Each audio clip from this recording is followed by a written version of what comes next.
금발에 푸른 눈을 가진 프랑스 상류층 백인 소녀들이 담담한 표정으로 서울의 한 고등학교에 들어가고 있습니다. 프랑스 파리에서 온 이 상류층 학생들은 한국을 마음껏 비웃고 짓밟아 주겠다며 전의를 다지고 있는데요. 그런데 이 금발의 백인 여학생들은 부모님과의 통화에서 한국을 떠나지 않겠다고 선언해버리고야 맙니다. 대체 이 여학생들에게 무슨 일이 벌어지고 있었던 것일까요? 오늘 사연 시작합니다.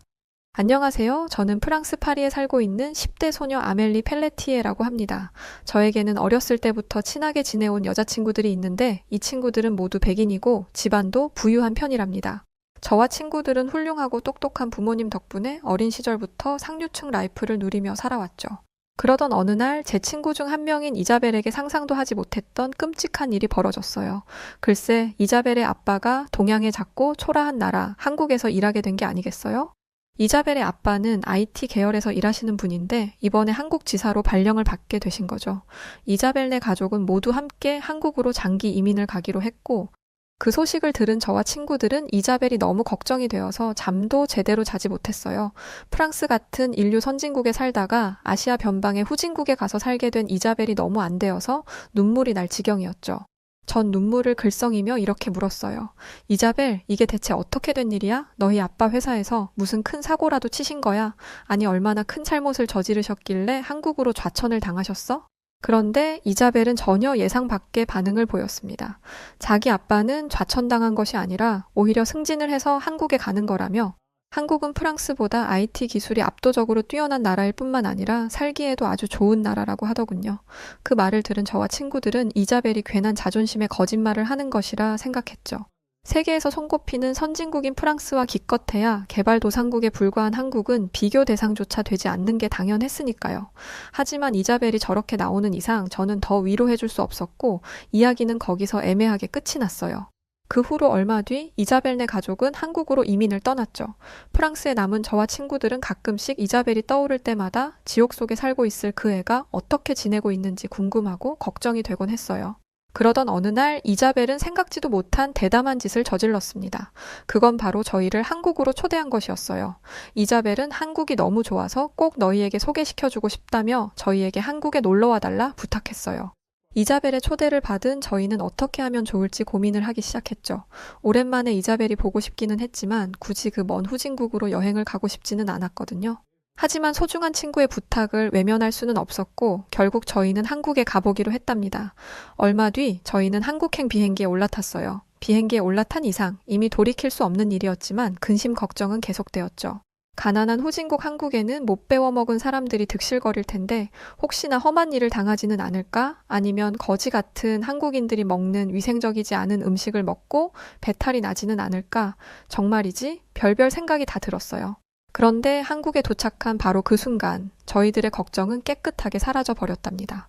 우선 저희는 이자벨이 다니고 있는 국제고등학교에 가기 위해 KTX에 탑승하기로 했는데 한국의 KTX는 후진국의 교통수단이라고 하기에는 지나치게 쾌적하더군요.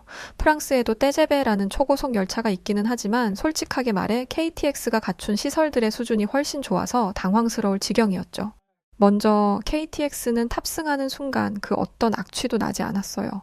보통 프랑스에서는 이런 대중교통시설에 탑승하면 특유의 꿉꿉하고 찌든 냄새가 나기 마련이거든요. 그런데 KTX는 밀폐된 공간에 사람들이 꽉 차 있음에도 불구하고 상쾌한 공기와 쾌적한 온도가 유지되고 있더군요. 어떻게 된 일인지 KTX 내부를 둘러보니 놀랍게도 객실에 최신식 공기청정기가 다량으로 설치되어 있는 것이 보였어요. 이 정도 되는 고가의 시설을 유지하려면 비용이 엄청나게 많이 들 텐데 한국이 이렇게나 여유로운 국가였나? 제가 이런 생각을 하고 있을 때 친구가 저기를 좀 보라며 경악한 표정을 하고는 제 어깨를 툭툭 치더군요. 저는 대체 왜 그러냐며 친구가 가리킨 곳을 바라보았죠. 그리고는 이내 친구와 마찬가지로 경악한 표정을 짓게 되었답니다. 그곳에는 주인 없는 캐리어들이 줄지어 늘어서 있었어요. 저는 혹시 누군가 그것들을 훔쳐갈까 싶어 주변을 경계하며 두리번거렸는데 한국인들은 태평하게 자리에 앉아서 자신의 짐은 신경도 쓰지 않고 있더군요. 그리고 놀랍게도 그 누구도 도둑질을 하지 않았어요. 아니 도둑질은커녕 다른 사람의 캐리어에 관심조차 갖지 않더군요. 그것은 정말 충격적인 일이었죠. 아무리 선진국인 우리 프랑스라고 해도 소매치기는 일상처럼 벌어지는 일이거든요. 그런데 한국인들이 이렇게나 정직하고 편안하게 소매치기 걱정 없이 살아가고 있다니요? 이 순간 저는 한국인들의 훌륭한 인품에 놀라지 않을 수 없었죠. 하지만 놀라움은 여기서 끝나지 않았습니다. 잠시 후 KTX에서 하차한 저희는 인프라가 잘 구축되어 있는 한국의 기차역에 또 놀랄 수밖에 없었죠. 프랑스의 기차역은 역사가 오래된 만큼 시설이 낙후되어 있는 곳이 굉장히 많습니다. 엘리베이터는커녕 에스컬레이터도 기대할 수 없죠. 그래서 무릎이 아픈 노인들은 프랑스의 지하 교통시설을 이용하기 어려운 것이 안타까운 현실입니다. 왜냐하면 노인들이 끝도 없이 이어진 계단을 이용하는 것은 불가능한 일이니까요. 반면에 한국의 기차역은 열차에서 내리는 순간 에스컬레이터가 보이는 것은 기본이었고 조금만 걸으면 엘리베이터도 탑승할 수 있더군요. 저는 이런 편리한 인프라들을 보며 한국이 어쩌면 프랑스만큼 잘 사는 국가일지도 모른다고 생각하며 애써 표정 관리를 했답니다. 아직은 한국이 후진국이 아니라는 것을 인정하고 싶지는 않았거든요. 그리고 얼마 못 가서 저는 한국의 미흡한 점을 포착해냈죠. 이자벨이 다니는 한국 고등학교 입구에 도착해보니 글쎄 학교의 보안을 담당하는 보안 요원이 보이지 않는 게 아니겠어요? 프랑스에서는 혹시 모를 사고를 대비해 보안 요원이 학교에 상주하며 학생들을 지켜주는데 역시나 한국은 후진국이라 학생들의 안전을 생각해주지 않는 것인지 보안 요원이 보이지 않더군요. 저와 친구들은 가뜩이나 후진국 한국의 치안에 대해 불안해하고 있는 상태였는데 보안 요원까지 보이지 않자 급격하게 두려워지기 시작했어요. 당장이라도 누군가 달려와 저희를 덮칠 것만 같아 식은땀이 다 날 지경이었죠. 그때였어요. 누군가 제 등을 와락 껴안았고 깜짝 놀란 저는 비명을 질렀죠. 그런데 괴성을 질러대는 저를 보며 친구들이 깔깔거리고 웃기 시작하더군요. 대체 뭐가 어떻게 돌아가는 것인가 싶어 뒤를 돌아보자 저를 놀래킨 범인 이자벨이 보였어요. 그제서야 저는 한시름 놓을 수 있었고 이내 이자벨을 타박하기 시작했죠. 이자벨, 깜짝 놀랐잖아. 안 그래도 보안 요원이 보이지 않아서 잔뜩 겁먹고 있었는데 이런 장난을 치면 어떻게 해? 그나저나 한국은 얼마나 가난한 나라길래 학교에서 보안 요원도 고용하지 못해? 제 질문에 이자벨은 충격적인 답을 내놓았는데 그건 바로 한국의 고등학교는 보안 요원을 고용하지 못하는 게 아니라 고용할 필요가 없다는 것이었어요. 이자벨의 말을 들은 저는 깜짝 놀라서 거짓말하지 말라고 했죠.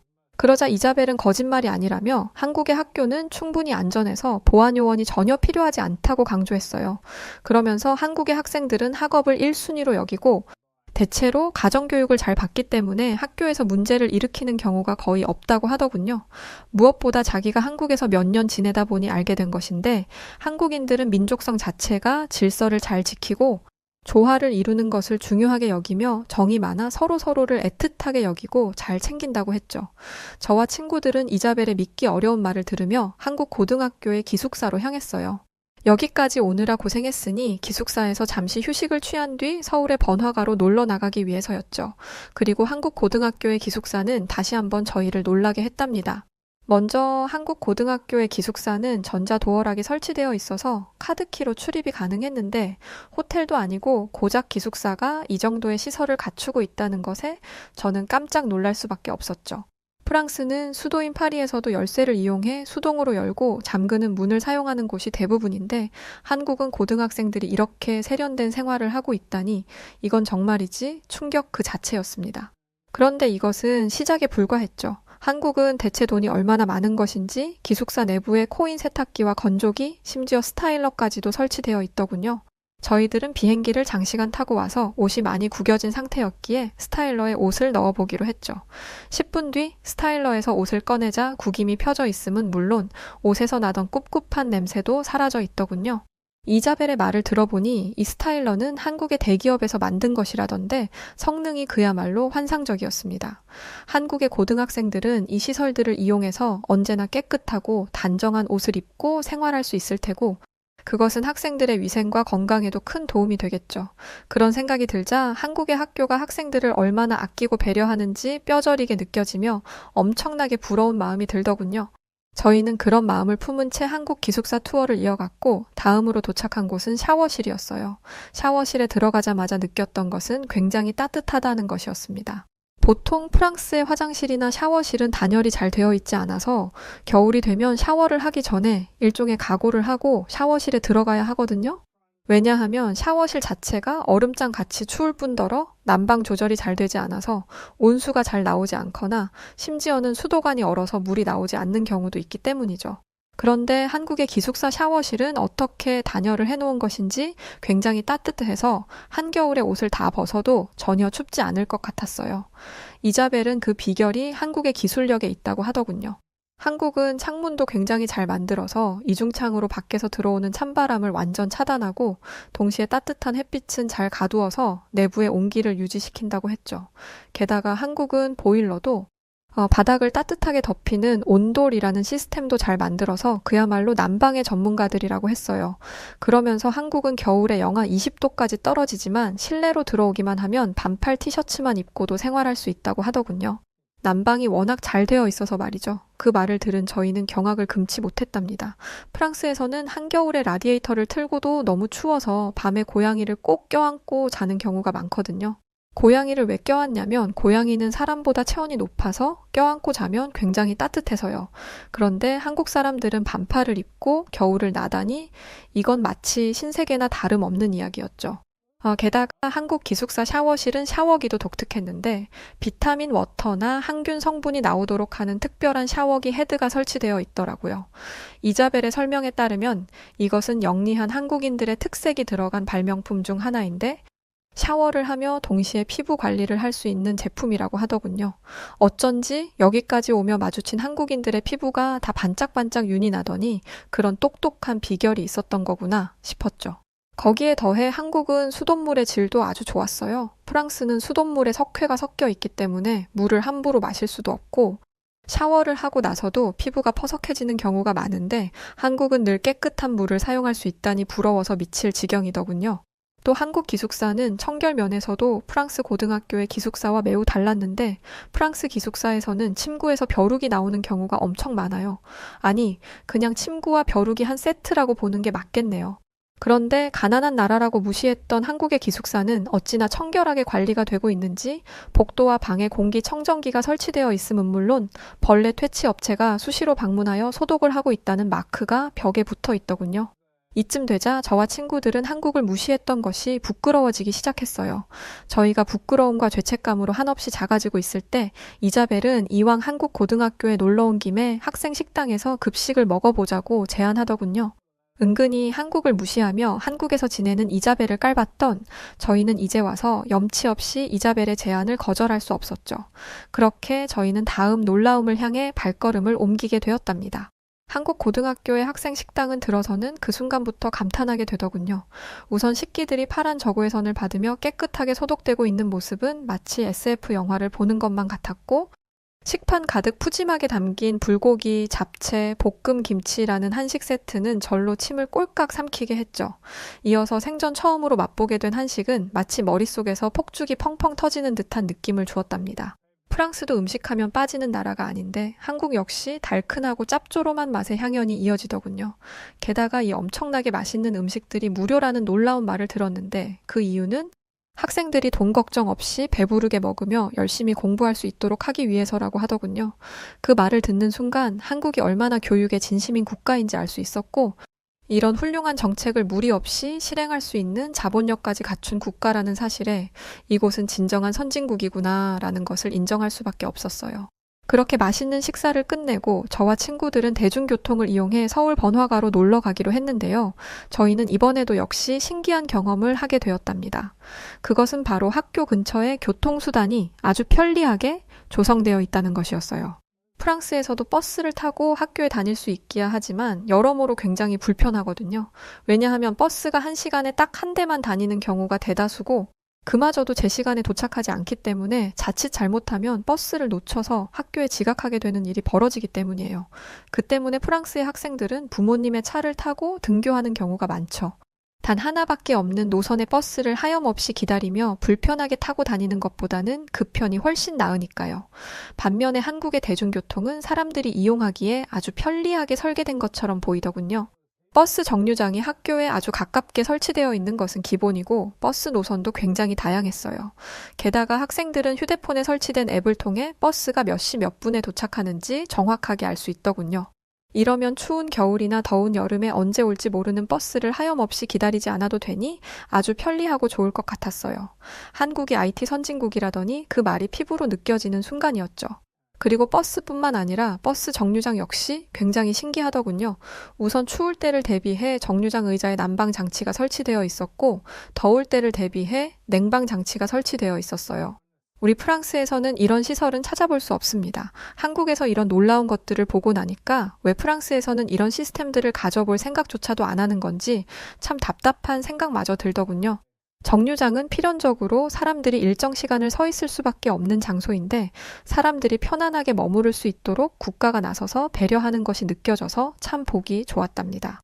그러면서 이런 서비스가 제공되는 나라가 진정한 선진국이라는 생각도 들었죠. 잠시 후 저희가 타기로 한 버스가 도착했는데 버스에 올라탄 순간 저는 또 감탄하게 되었답니다. 글쎄, 버스 안에 휴대폰을 무료로 충전할 수 있는 전기 콘센트가 좌석마다 설치되어 있는 게 아니겠어요? 한국 사람들에게는 이게 당연한 일인지 가방에서 익숙하게 충전기를 꺼내 휴대폰을 충전하더군요.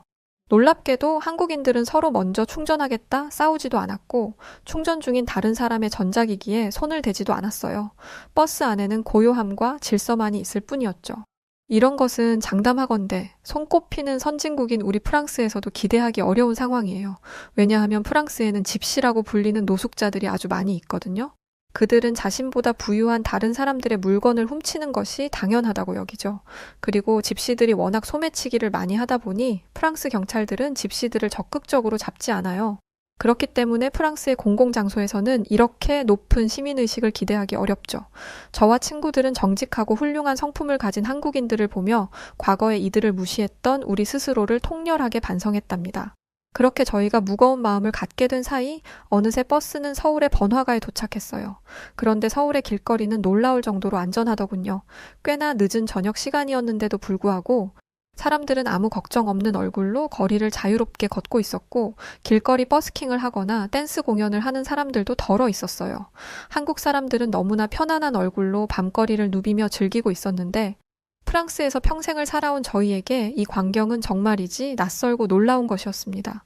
무엇보다 놀라웠던 것은 요란한 문신을 하고 시민들을 위협하는 범죄 조직원들이 보이지 않았다는 것인데 프랑스에는 일정한 구역을 차지하고 뻔뻔하게도 통행세를 걷는 범죄 조직들이 있어요. 그래서 그 구역을 아무 탈 없이 지나가고 싶으면 통행료를 내야 하죠. 그 때문에 프랑스인들은 밤에 혼자 길거리를 다니는 것을 매우 꺼려해요. 특히 여자가 밤거리를 혼자 다니는 것은 굉장히 위험한 일이에요. 심지어 프랑스에는 저녁 6시가 넘어가면 아예 통행을 금지시키는 구역이 있을 정도죠. 그런데 한국의 밤거리는 위험하기는커녕 이곳에서는 범죄의 비읍도 연상되지 않더군요. 두려움에 움츠리지 않은 채 밤거리를 걷는 것은 생전 처음 겪는 일이라 저는 너무 행복했어요. 이렇게 자유롭고 좋은 일을 한국인들은 매일같이 당연하게 누린다니 너무 부럽더군요. 한국에 오기 전에 이자벨이 한국이 너무 살기 좋은 나라라고 했을 때 솔직히 믿지 않았었는데 그 말이 사실이었다는 것을 실감할 수 있는 순간이었어요. 이쯤 되자 저는 인정할 수밖에 없었습니다. 한국은 가난한 후진국이라고 생각했던 제가 어리석었다는 것을 말이죠. 그 사실을 인정하고 나니 비로소 한국이 제대로 보이기 시작하더군요. 어두운 밤인데도 불구하고 한국의 도시는 마치 낮인 것처럼 환하게 불을 밝히고 있었어요. 한국의 거리에는 미용용품을 파는 가게를 비롯해서 편의점, 마트, 24시간 운영되는 ATM, 야간 약국 등이 심야 시간까지 활기를 띠고 운영되고 있었고 주요 거점에 지어진 경찰서와 소방서가 도시의 안전을 책임지고 있었죠. 프랑스는 마트에 가려면 차를 타고 기본 30분에서 1시간은 달려야 하고 병원에 가려면 미리 예약을 해야 하는 번거로움이 있고 치안이 불안정해서 밤에는 ATM 기계조차 자유롭게 이용할 수 없는데 한국은 생활 편의 시설을 언제 어디서나 마음껏 이용할 수 있다는 사실에 그저 놀랍고 부러울 뿐이었습니다. 도시 생활의 질을 비교하면 과연 프랑스가 선진국이라 명함이나 내밀 수 있는 것인지 허탈함까지 느껴지더군요. 프랑스에서는 낮에도 그렇지만 특히나 해가 진 밤에 ATM 기계에서 돈을 찾는다는 건 그냥 내 돈을 범죄자들에게 주겠다고 꺼내는 것과 다를 바가 없을 만큼 밤에 이런 생활을 한다는 것은 상상할 수도 없습니다. 그렇게 허망한 마음을 안고 이번에 도착한 곳은 서울의 중심을 가로지르는 한강이었습니다. 한강 주변에는 많은 사람들이 돗자리를 깔고 앉아 휴식을 취하고 있었는데 여기에서 저는 아주 흥미로운 장면을 목격했답니다.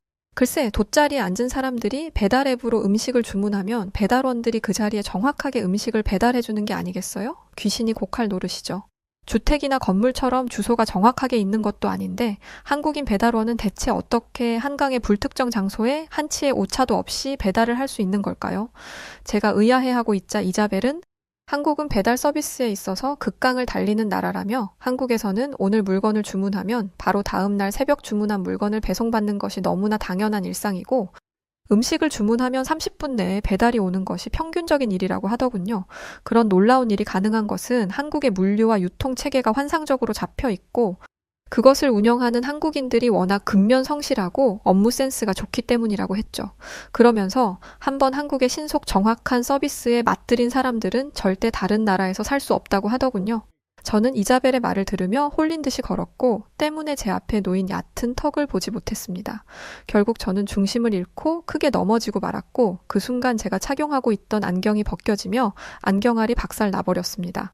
저는 당혹감에 얼어붙어 버렸어요. 왜냐하면 저는 시력이 굉장히 나빠서 안경이 없으면 제대로 볼 수가 없거든요. 다시 말해 한국 관광은 이대로 끝이라는 거였죠. 참으로 허망한 방식으로 한국 관광을 망쳐버렸다는 생각에 저는 눈물이 나기 시작했어요. 그러자 이자벨이 겨우 안경알 깨진 일로 무슨 울기까지 하냐고 하더군요. 저는 억울한 마음에 이렇게 따졌어요. 너는 한국에 사니까 내 마음을 모르지? 나는 한국에 언제 다시 올 수 있을지도 모르는데 안경도 없이 어떻게 여행을 하란 말이야? 지금 당장 안경을 맞춘다고 해도 안경이 제작되기까지 최소 한 달은 걸릴 거고 비용도 엄청 많이 나올 텐데 한국에 올 때 그렇게 많은 돈을 가지고 오지는 않았단 말이야. 실제로 프랑스에서 안경을 맞추려면 정말 빨라봐야 한 달이고 평균적으로는 석 달 이상은 걸려요. 게다가 그냥 아무 안경점에서 안경을 맞출 수 있는 것도 아니고 예약을 한 뒤에야 안경 제작이 가능하죠? 그리고 비용은 한국 돈으로 약 30만 원은 줘야지 돼요. 그렇기 때문에 저는 당장 새 안경을 구입할 엄두를 내지 못했죠. 그렇게 좌절에 빠진 채 제가 울고 있을 때 이자벨의 입에서 믿기지 않는 말이 나오기 시작했어요. 검색해보니까 여기서 10분 거리에 안경점 있네. 거기 가서 안경 맞추자. 한 30분이면 안경 새로 맞출 수 있을 거야. 저는 이자벨이 저를 놀리는 줄 알고 장난치지 말라고 했지만 이자벨은 농담이 아니라며 속는 셈치고 자기를 따라와 보라고 했죠. 그렇게 저희는 고개를 갸우뚱거리며 10분 거리에 있다는 그 안경점에 가게 되었어요. 문제의 그 안경점은 그냥 흔하고 평범한 외관을 가지고 있더군요. 밖에서 보기에 절대로 30분 만에 안경을 제작하는 슈퍼파워를 가지고 있는 가게처럼 보이지는 않았어요. 결국 이자벨이 못된 장난을 치고 있다는 저의 의심은 점점 커져갔죠. 잠시 후 이자벨은 망가진 제 안경을 안경사에게 맡겼고 둘은 뭐라고 한국말로 대화를 나누었죠. 제가 둘이 무슨 대화를 나누었는지 물어보자 이자벨은 이번에도 믿을 수 없는 말을 하기 시작했어요. 다행히 안경테는 멀쩡해서 안경알만 교체하면 되는 거라 시력 검사하고 나서 5분이면 완성된대. 여기서 잠깐만 기다리라는데? 금방 고쳐준다고? 저는 경악을 금치 못했죠. 아까 전 30분도 말도 안 되는 소리라고 생각했는데 5분이라니요? 저는 말도 안 되는 소리 집어치우라며 프랑스에서 석 달이 걸리는 일을 어떻게 한국에서 5분 만에 할 수 있냐고 소리쳤죠. 그런데 안경사가 진짜로 저 안에서 저를 부르는 게 아니겠어요? 얼른 시력 검사를 하고 안경을 맞추자면서 말이죠. 저는 꼭 온 세상이 저를 놀리는 것 같고 그게 아니라면 사기를 당하고 있는 것 같기도 하고 너무 이상한 기분이었어요. 저는 그렇게 얼떨떨한 기분으로 시력 검사를 받으러 갔죠. 그런데 여기서 저는 또 한 번 놀라게 되었답니다. 제가 방문한 안경점은 그냥 길거리에 위치한 평범하고 작은 곳이었는데도 불구하고 시력을 검사하는 최첨단 기계를 갖추고 있더군요. 저는 프랑스에서 시력 검사를 할 때 한쪽 눈을 가리고 멀리 있는 숫자를 읽을 수 있는지 없는지로 시력을 측정했었는데 한국은 디지털 기계로 소수점까지 정확하게 시력을 측정하고 있었습니다. 그것도 큰 대학병원도 아니고 작은 안경점에서 말이죠. 그렇게 시력 검사가 끝나자 안경사는 잠시만 기다리라며 안경알을 만들러 갔고 저는 대체 지금 무슨 일이 벌어지고 있는 것인가 차마 믿기지가 않아서 어안이 벙벙한 상태로 앉아 있었습니다. 그러자 잠시 후 안경점 내부에서 슥싹슥싹 안경알을 가는 소리가 들려오더군요.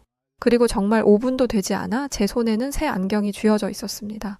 쾌속으로 진행된 한국의 안경 제작 속도에 저는 입이 다물어지지 않았어요. 한국에 빨리빨리 문화가 있다는 것은 알고 있었지만 이렇게까지 신속하게 일이 진행될 줄이야.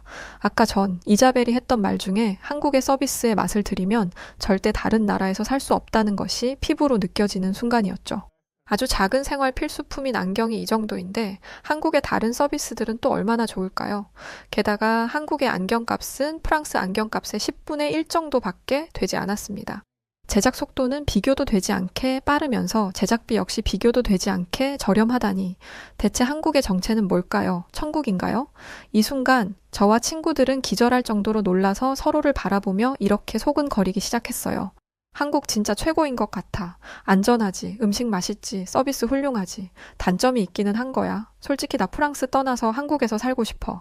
그렇게 저희는 한국의 매력에 완전히 빠지고 말았고, 원래는 하루만 있다가 가기로 했던 일정을 변경하여 일주일 동안 한국에서 지내다가 프랑스로 돌아가기로 했어요. 한국에서 일주일이나 더 있겠다고 하자 저희 부모님은 깜짝 놀라시며 대체 무슨 바람이 분 거냐고 하셨죠. 거기에 저는 이렇게 답했어요. 엄마, 한국의 매력에 빠지잖아? 그럼 아무도 헤어나올 수가 없어. 한국은 진짜 마성의 매력을 가진 나라였어. 나 어쩌면 이러다 정말 프랑스로 아예 돌아가지 않을지도 모르니까 찾지 마요. 농담 반, 진담 반 섞인 제 말에 친구들은 진심으로 공감하며 깔깔 웃었죠. 왜냐하면 친구들 역시 프랑스에는 없는 한국의 기술력과 경제력에 흠뻑 빠져버린 상태였으니까요. 얼마 후 프랑스로 돌아가야 하는 날이 되었을 때 저희는 모두 아쉬움에 눈물을 흘리게 되었답니다. 이렇게 유행과 기술, 그리고 문화를 선도하는 나라를 두고 모든 면에서 뒤처진 프랑스로 돌아가려니 차마 발걸음이 떨어지지 않았죠. 그러면서 한국에 살고 있는 이자벨이 너무 부러웠고 유럽이 세계 제일이라 믿었던 어리석었던 저를 반성했답니다. 그래서 저는 나중에 한국에 교환학생으로 공부하러 오기로 결심했어요. 한국에서 선진 문화를 배우며 더욱더 성장하고 싶다는 생각이 들었거든요. 저에게 더 큰 세상이 있음을 가르쳐준 한국에게 감사를 전하며 제 사연은 여기서 마치도록 하겠습니다. 네, 오늘 사연은 여기까지입니다. 아마 대체로 많은 해외 사람들이 비슷한 경험들을 하는 것 같아요. 처음엔 한국을 잘 몰라서 무시했다가 막상 와서는 깜짝 놀라게 되는 일들 말이죠. 실제로 한국이 가지고 있는 생활 속 시스템들이 굉장히 훌륭한 문화라고 하더라고요. 사실 저희들은 그게 일상이니 느끼지 못하는 것일 테죠. 예전에 저희 할아버지가 은지아 세계 어디를 가봐도 한국만한 나라가 없더라. 한국이 제일 좋아. 이런 말씀을 종종 하셨었거든요. 자, 여하튼 오늘 사연 어떻게 들으셨나요? 사연이 재밌으셨다면 구독, 좋아요, 알림 설정 부탁드리고요. 그럼 지금까지 사연 읽어드리는 여우튜브 송은지였습니다. 끝까지 시청해주신 모든 분들 감사합니다. 그리고 고맙습니다. 사랑합니다. 당신만의